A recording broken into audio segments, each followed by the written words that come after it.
En tant qu'enfant, quelle était la chose la plus effrayante à propos de la famille d'un autre enfant? Ma famille maternelle vit dans un village un peu éloigné de ma ville natale. Nous ne leur rendons donc pas visite régulièrement. Personnellement, j'évite de les visiter car l'atmosphère de ce village est très étrange.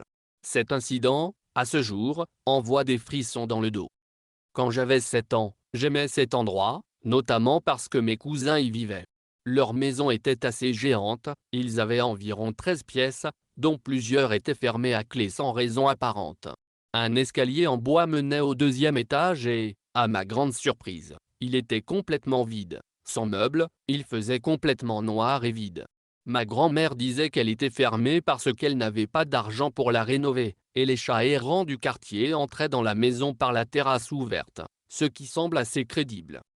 Maintenant, à cette heure précise, je traînais avec mes cousins et il était assez tard dans la nuit, mais ils ne semblaient pas s'en soucier, alors j'ai pensé que ça allait.